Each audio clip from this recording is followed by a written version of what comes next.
네, 우리 영화 한 편이 흥행 가도를 달리던 인터스텔라까지 제치면서 화제가 되고 있습니다. 네, 니마 그 강을 건너지 마오라는 독립영화인데요. 개봉 15일 만에 40만 명의 관객을 모으면서 역대 다큐멘터리 영화 최단 흥행 기록을 경신했습니다. 네, 한 주간의 연예가 소식 스포츠 조선의 김겨울 기자와 함께 나눠보겠습니다. 어서 오십시오. 안녕하세요. 안녕하세요. 자, 니마 그 강을 건너지 마오.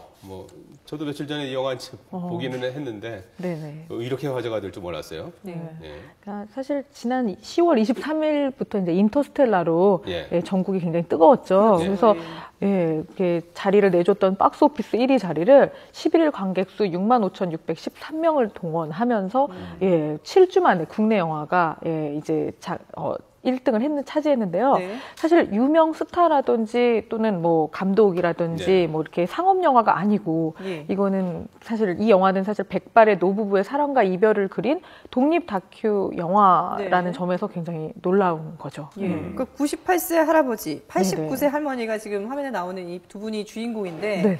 왜 이분들의 사랑이 그렇게 화제가 되고 있는 거죠?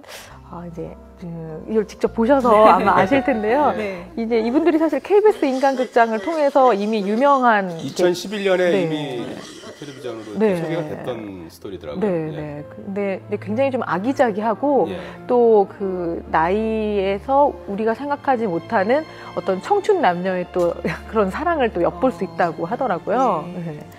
네, 그러면서도 또 젊은 층들까지도 이제 좀 많이 사로잡은 이유가 사실 요즘은 이제 썸이라는 말이 있듯이 인스턴트식 사랑이 좀 이렇게 난무하는 때인데 그런 어떤 위대한 사랑의 가치를 보여준다는 게 이런 게 좀 묵직한 감동을 준다고 합니다. 요즘 같은 시대에 이렇게 지고지순한 사랑을 보여주는 76년 동안 두 분이 이렇게 연인 사이라고 하니까 그런 모습이 좀 아무래도 감동을 자아내나 보네요.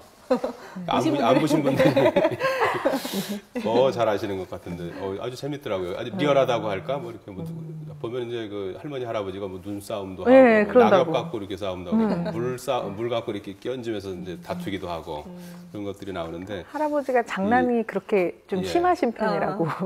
그리고 이제 영화 속에서 할아버지가 실제로 이제 돌아가시는 장면도 나오고. 그래서 이 영화를 보면 입장할 때 이게 티슈를 나눠주더라고요. 많이 이제 올라고 그리고 실제로 이제 이거 영화 이렇게 보는 내내 곳곳에서 울음소리가 끊이질 않고 젊은 층들도 많은 것 같아요. 네, 젊은 층들도 사실은 이 영화에서 나오는 게 이제 세대 간의 어떤 그런 벽을 좀 허물면서 사랑에 대한 가치를 사랑이 사실 보편적인 가치니까요. 이제 그런 것들을 보여주기 때문에 공감대를 많이 산다고 하는데 혹시 우셨어요? 그럼요. 하마터면 흐느낄 뻔했습니다. 울지 않고는 못 베기는 그런 영화인가 본데 근데 이게 아무래도 젊은 사람들도 찾을 수밖에 없는 게 지금 또 연말이고 해서 뭔가 좀 사랑을 많이 얘기하고 나누게 되는 그런 또 시기도 맞지 않았나 싶어요. 네, 사실 저는 이제 개인적으로 인터스텔라의 흥행이 너무 지속돼서 좀 국내 영화들이 조금 좀 이렇게 탄력을 받았으면 했는데 어떻게 보면 이제 이 영화를 기점으로 이제 앞으로 국제 시장도 있고 영화들이 줄줄이 개봉하거든요. 그래서 기대를 모으게 됩니다. 이게 지금 그 한국 독립영화 최대 흥행작이 원앙소리라면서요. 소에 이게 목에 달린 그 원앙이라고 하지 않습니까? 그 소를 다룬 영화 292만 명이었는데 300만 가까이. 이 기록이 깨질까요? 사실 지금까지 전체 지금 몇 명 들어왔다고 그랬죠? 지금 이제 40만 명의 이제 40만 관계를 명. 모은 건데요. 근데 좀 지켜볼 일이지만 사실 이제 추운 계절에 이제 사실 좀 따뜻한 영화고 또 입소문의 힘까지 좀 받고 있고요. 또 상영관이 지금 계속 확대가 되고 있어요. 이제 그래서 사실은 좀 기대를 좀 해보면 어떨까 생각이 듭니다. 그렇군요. 자, 이제 화제를 돌려서요. 그 터키 출신 방송인 에네스카야 관련해서 뭐 여전히 지금 화제가 되고 있는데 뭐 에네스카야뿐만 아니라 주변에 그 부인의 또 어떤 힘든 사정들도 계속 또 화제가 되고 있더라고요. 그래서 사실 그 11일 오전에 그 부인이 자신의 블로그를 통해 이제 에네스카야의 부인입니다라는 제목으로 이제 장문의 글을 올렸는데요. 이제 내용을 요약하자면 이제 부인도 많은 상처를 받았다. 하지만 우리는 다시 잘 살아보기로 결정을 한 상태고 사실 피해자 여성분들께는 굉장히 죄송하다. 이제 이런 내용으로 올라와 있었죠. 그런데 좀 도를 넘는 취재 행태에 조금 뭐 스트레스를 토로했다고요? 예, 이제 그 부인의 입장에서 이제 그 SBS 한밤의 TV 연애죠. 네. 이제 그 측이 그 NS카야를 취재하는 과정에서 좀 심적 고통이 컸다라고 했는데요. 이제 밤 늦은 시간에 이제 집을 찾아왔고 또 아이가 이제 아이와 단 둘이 있었는데 이렇게 막 문을 두드리고 인터뷰 요청을 해서 굉장히 무서운 상태였고 또 아침 일찍 또 찾아왔는데 그때 아이가 또 깬 상태에서 또 아이가 우니까 더 문을 두드렸고 집에 사람이 있다는 걸 알고서는 이제 계속 그런 거죠. 그리고 또 옆집에까지 가서 또 인터뷰 취재를 하면서 사실 이웃에게도 민폐를 줘서 굉장히 좀 이렇게까지 하는 게 도대체 누구를 위한 취재인가라고까지 좀 불만을 토로했죠. 그러니까 부적절한 행동은 분명히 이제 비판을 받아 마땅하지만 또 그 이외에 좀 지켜줘야 될 부분들도 있는 건 분명한 사실인 것 같아요. 네. 그래서 참.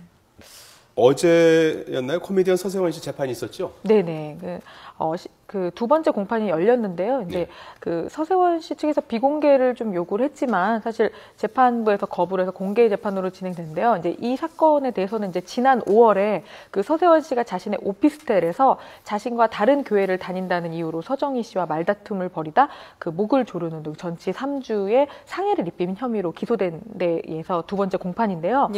이날 공판에서는 이제 3차 공판에 서정희 씨가 증인으로 채택이 됐어요. 그래서 이제 내년 1월 15일이죠. 이제 그때 이제 서정희 씨가 증인으로 출석할 예정입니다. 이 폭행 사건도 있고 두 사람이 또 이혼 소송도 벌이고 있고요. 또 사기 혐의로 뭐 피소되기도 했다고 하는데 소송이 왜 이렇게 자꾸 불이어지고 있는 건가요? 정말 안 좋은 일들이 계속 겹치고 있는데요. 사실 이제 그 폭행 사건으로 인해서 서정희 씨는 그 같은 달이죠. 같은 달 13일에 서울가정법원에 서세원 씨에 대한 접근금지 가처분 신청을 내리고 또 지난 7월 초에는 이제 이혼 소송을 제기를 한 상태고요. 지금은 현재 재판이 진행 중인 걸로 알고 있고요. 그리고 이제 사기 혐의에 대해서는 이제 사실 이 부분에 대해서 서정희 씨는 지난달 27일에 그 무혐의로 불기소 처분을 받았습니다. 근데 여기에 이제 항고심을 또 한 건데요. 그 건설사 회사를 운영 중인 고소인 A 씨가 최근에 이제 항소장을 제출하고 그리고 이제 그 A 씨가 이제 인터뷰를 이제 했는데요. 이제 몇몇 매체와 인터뷰를 하면서 그 서정희 씨에 대해서 이제 돈 빌릴 때는 남편인과 같이 와서 통사정을 하고 5억을 빌리더니 그러더니 지금은 나 몰라라 한다.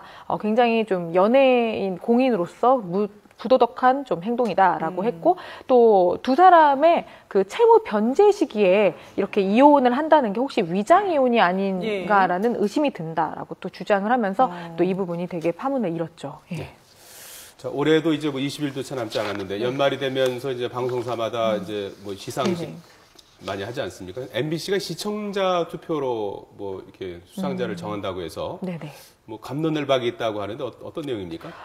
사실 근데 그동안에는 이제 그 어떻게 보면은 MBC 내부에서 정해진 투표였는데 사실은 시청자의 사랑을 받는 어떤 방송국이니까 이제 시청자의 투표를 하겠다라고 해서 그렇게 밝혔는데요. 이제 생방송 중에 이제 문자 투표로 진행이 된다고 했는데요. 이제 이 부분이 사실은 진짜 연기상이 아니라 인기 투표로 전락할 수 있다라는 이제 우려를 낳고 있는 거죠. 그러면 MBC는 그렇고 다른 방송사들은 어떻게 진행이 되나요? 다른 방송사들은 이제 이렇게 그 문자 투표로 한다는 이야기는 아직 공식적으로는 없었고요.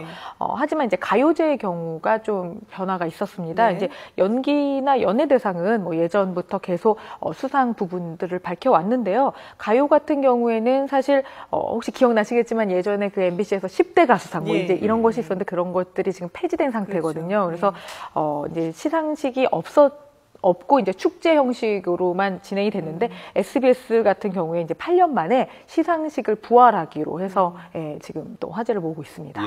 이 투표로 하면 뭐 인기 투표가 될 것 같고 안에서 이렇게 뭐 몇몇이 하면 나눠 먹기가 되고 어떻게 하면 신뢰를 좀 찾을 수 있을까요?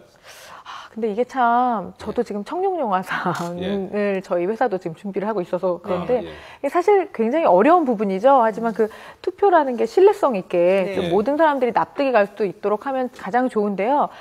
근데 요즘은 그 수상 부분이 너무 많다 보니까 이제는 그 방송국 시상 같은 경우에는 참석한 사람은 의뢰 받겠거니 하나는 바닥에 가겠구나. 사실 긴장감이 많이 떨어졌어요. 그래서 이 부분에 대해서 물어보니까 이제 방송사 관계자는 시상식을 수상에 대한 그런 걸로 보지 말고 그냥 한 해를 마무리하는 축제 의미로 좀 봐달라 이렇게 이야기하더라고요. 프로그램으로 봐달라. 네네. 네, 한 주간의 연예가 소식 들어봤습니다. 스포츠 조선의 김겨울 기자였습니다. 고맙습니다. 감사합니다.